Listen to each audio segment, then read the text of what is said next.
यार वापस मैं गाइस दूसरों की वीडियो से पीसा छापने में आ चुका हूं। और मैं ना अपने जैसे जिम जाता हूं सुबह, जो कि तुम्हें पता लग ही रहा होगा मेरी बेहतरीन फिजिक से। तो जिम से जब मैं आता हूं तो मतलब ऐसे दुकान दुकान दिखती है, वहां पे ना एक चीज का पोस्टर जरूर दिखता है मुझे, कैंपा कोला का। मैंने कसम से आज तक चख के नहीं देखा, आज चखूंगा साला मैं शायद। कैंपा कोला हर जगह कैंपा कोला दिख रहा, बड़ा बड़ा होर्डिंग। पेप्सी कोका कोला का कंपटीशन आ गया लगता है, लेकिन ये हुआ कैसे आ जाओ पता करते हैं। वीडियो होगी थिंक इट भाई के चैनल की लिंक डिस्क्रिप्शन में होगी बिल्कुल टॉप में। अरे भाई के तो 2.5-3 मिलियन सब्सक्राइबर है लगभग। राइज ऑफ कैंपा, आओ देखे क्या है मामला साला, ये हर जगह दिखे मुझे। आओ देखे क्या सीन है, हर जगह दिखता है मुझे। इंडियन गवर्नमेंट एक नई फॉरेन पॉलिसी लेकर आई और मजबूरन कोका कोला को भारत छोड़ के जाना पड़ा। इसी डिसीजन के बाद जन्म हुआ कैंपा कोला का। अगले 15 साल तक इसने भारत की सॉफ्ट ड्रिंक मार्केट पर राज किया, लेकिन क्या बात कर रहे हो? एंट्री और कोका कोला की री एंट्री की वजह से कैंपा कोला ऐसा गायब हुआ जैसे कभी था ही नहीं। माँ कसम मुझे पता नहीं था कैंपा कोला था पहले, मुझे लगा अभी हुआ है ये। सोचा कि ये ब्रांड सिर्फ एक याद बनकर रह जाएगा, याद मुझे तो याद भी नहीं। नए विजन के साथ एक शख्स ने इस ब्रांड को इंडियन मार्केट में वापस लाया। यह है कहानी कैंपा कोला के धमाकेदार कमबैक की। ओके, लेट्स सी काफी अजीब और यूनिक वीडियो देख रहा हूँ मैं इस बार, क्योंकि मुझे कुछ मिल नहीं रहा देखने के लिए, लेकिन आज क्या पता बढ़िया हो। मेरे को बता रहा तुम्हें इंटरेस्ट आता है तो। कोका कोला भारत में अपना पहला कदम रखकर एक नए सफर की शुरुआत करता है। इसके आने के बाद देश के हर किराने की दुकान से लेकर के सदियों पुरानी गलियों तक धीरे धीरे कोका कोला का नाम छाने लगा। फिर साल 1973 आया और इंडियन गवर्नमेंट एक नई पॉलिसी का अनाउंसमेंट करती है। इस पॉलिसी के तहत गवर्नमेंट ने फॉरेन कंपनी के लिए कुछ स्ट्रिक्ट एक्शन लेना शुरू कर दिया। गवर्नमेंट चाहती थी कि फॉरेन कंपनीज 40% से ज्यादा इक्विटी ओन नहीं कर पाए और साथ में कंपनी अपने सीक्रेट इंग्रेडिएंट्स भी गवर्नमेंट के साथ शेयर करे। ये तो नहीं होगा। इक्विटी देने के लिए कोका कोला मान गया, लेकिन अपना सीक्रेट फॉर्मूला उन्हें रिवील नहीं करना था। जिस वजह से 1977 में कोका कोला इंडिया से अपना बिजनेस समेट के चला गया, जिसके बाद प्योर ड्रिंक्स ग्रुप ने 1977 में कैंपा कोला लॉन्च कर दिया। कैंपा कोला को the great Indian taste slogan के साथ लॉन्च किया गया, जिस टेस्ट क्यों लिखा है? जैसे कैंपा कोला सिर्फ एक ड्रिंक का कोका को साला नाम भी वही रख दिया ना, कैंपा कोला। कोला जरूरी है, फ्लेवर नहीं बल्कि कोका कोला का नाम थोड़ा इधर करने के लिए बन चुका था। कैंपा कोला के साथ उसका लोकल फ्लेवर कैंपा ऑरेंज भी लॉन्च किया गया, जिसने ब्रांड को और भी ज्यादा पॉपुलर बना दिया। कॉलेज फेस्ट से लेकर के शादियों तक कैंपा कोला तो याद नहीं, मैं पैदा नहीं हुआ था शायद तब तक। कंपनी ने रूरल और अर्बन दोनों मार्केट्स में अपना नाम बनाना शुरू कर दिया। उन्होंने सलमान खान को ब्रांड एम्बेसडर सल्लू भाई बना के पर है सल्लू भाई, यंग सल्लू भाई, वो हेयर स्टाइल नहीं था क्या सल्लू भाई का पहले? स्ट्रेटेजी को और भी ज्यादा इम्पैक्टफुल बनाया, जिस वजह से कैंपा कोला की इमेज को एक नई ऊंचाई मिली और कैंपा कोला ने देश के यूथ के दिल में अपनी एक अलग ही जगह बना ली। कोला के लिए सब कुछ सही चल रहा था, लेकिन गवर्नमेंट ने ट्राई किया पर हुआ नहीं। 1991 के दौरान भारत में नए इकोनॉमिक रिफॉर्म्स हुए। नरसिम्हा राव की सरकार ने लिबरलाइजेशन की पॉलिसी लागू की, जो देश की इकोनॉमी के लिए एक नए दौर की शुरुआत थी। इसके बाद 1993 में एक बार फिर कोका कोला की एंट्री भारत में हुई। पेप्सी कब आएगी?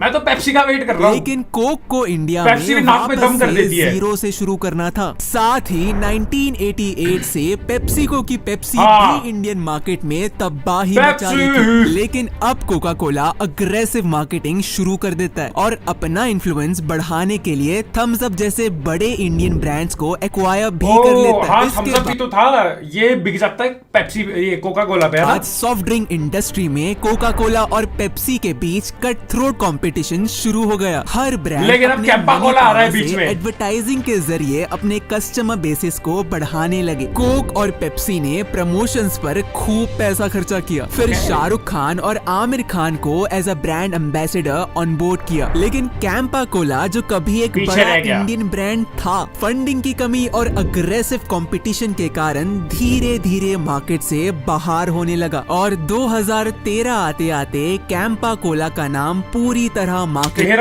13 से पहले मैं थोड़ा बड़ा हो चुका था वैसे, पर मेरे को कैंपा कोला का नाम नहीं पता चला 2009 पे भी से मेरे ख्याल गायब से। हो गया। 2022 में कुछ ऐसा हुआ जो किसी ने नहीं सोचा होगा। रिलायंस ग्रुप के मुकेश अंबानी कैंपा कोला को 22 करोड़ में एक्वायर कर लेते हैं और बस मतलब वैसे 22 करोड़ बहुत ज्यादा, लेकिन वैसे देखोगे तो कम है। अब कैंपा कोला वापस से नए विजन, मिशन और मतलब एक ट्राई कर रहे हैं, पर अभी इतना इम्पैक्ट नहीं हुआ है जहां तक मुझे पता है। ट्राई कर रहे हैं, जैसे कि मैंने अभी तक टेस्ट भी नहीं किया, समझ रहे हो। तो मुझे लगता है ज्यादातर लोगों ने भी ऐसे टेस्ट किया होगा, मतलब नॉर्मली। और दुकान में भी कोक और पेप्सी मिलती है अभी, तो मेरे ख्याल से टाइम लगेगा शायद। इसके साथ मार्केट में कम पर दिखने लगा है थोड़ा बहुत। लेकिन पेप्सी और कोका कोला के सामने प्लस सस्ता भी है मार्केट में शायद। अपनी जगह बनाना एक मुश्किल बहुत काम मुश्किल था। है। मुकेश अंबानी की स्ट्रेटेजी हमेशा यही रही है कि अगर कुछ करना है तो बड़ा करना है। उन्होंने इसी माइंडसेट के साथ कैंपा कोला को रिलॉन्च किया और मार्केट में नंबर 1 बनने के लिए कुछ खास स्ट्रेटेजीज अपनाई। स्ट्रेटेजी थी पावरफुल लीडरशिप। कैंपा कोला को लीड करने के लिए कोको कोला के फॉर्मर चेयरमैन टी कृष्णन को हायर किया गया और उन्हें मैनेजमेंट की सारी रिस्पॉन्सिबिलिटी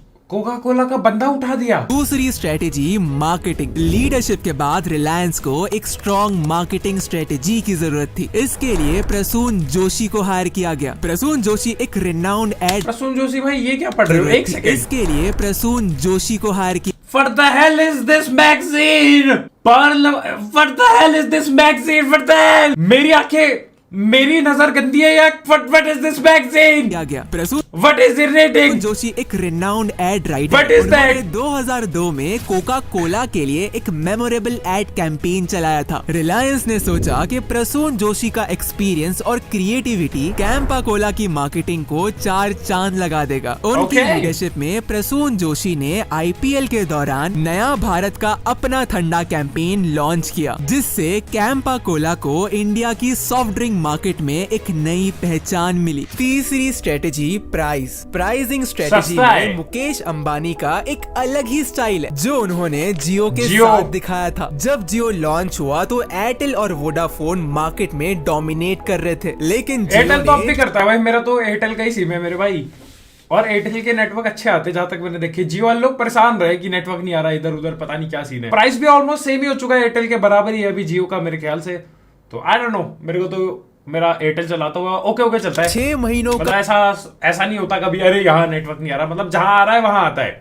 फ्री इंटरनेट देकर एयरटेल और वोडाफोन को मुश्किल में डाल दिया। वैसे ही प्राइसिंग स्ट्रेटेजी कैंपा कोला के लिए भी अपनाई गई। कोका कोला और पेप्सी की बॉटल्स 20 रुपए की होती थी, जबकि अंबानी ने कैंपा कोला की 250 ml की बॉटल 10 रुपए में लॉन्च कर दी। ये बोल्ड प्राइसिंग स्ट्रेटेजी मार्केट में काफी इफेक्टिव साबित हुई। इस लो प्राइसिंग स्ट्रेटेजी का असर सिर्फ अर्बन मार्केट्स तक नहीं बल्कि रूरल एरियाज तक भी पहुंचा। चौथी स्ट्रेटेजी डिस्ट्रीब्यूशन मास्टर प्लान। उन्होंने कैंपा कोला को सारे रिलायंस फ्रेश की दुकानों पर पहुंचा दिया। रिलायंस के डिस्ट्रीब्यूशन प्लेटफॉर्म ने और ब्लिंकिट जैसे क्विक डिलीवरी सर्विस के साथ ब्लिंकिट से मंगा लूंगा मैं। डिस्ट्रीब्यूशन रेंज बढ़ा दी। अब रिलायंस कैंपा कोला ट्राई करके अगली वीडियो में रिव्यू दूंगा कैसा है, पीने लायक है नहीं है। मजाक से हट गए। बड़े शहरों में सीरियस रिव्यू। मैन्युफैक्चरिंग प्लांट्स भी अनलेस कैंपा कोला स्पॉन्सर भी, कैंपा कोला स्पॉन्सर भी पता नहीं, आज पी के बताऊंगा कैसा है कैंपा कोला। अगर तुम देख रहे हो स्पॉन्सर भी, मां कसम भाई स्पॉन्सर की इतनी किल्लत हो गई है ना कि मेरे ख्याल से ना मेरे को यही करना पड़ेगा, कंपनियों को बोलना पड़ेगा भाई मुझे स्पॉन्सर करो मेरे ख्याल से, क्योंकि ऐसे तो मुश्किल लग रहा है। लेकिन देखते क्या होगा। आज मैं टेस्ट करके बताऊंगा तुम्हें कैसा है कैसा नहीं है। लेकिन ऐसे थिंक इट कि क्या तुम कैंपा कोला पीते हो या तुम्हें कोका कोला और पेप्सी वगैरह में ही मजा आता है, मेरे को बताना। लेकिन खैर मिलते हैं, बाय बाय।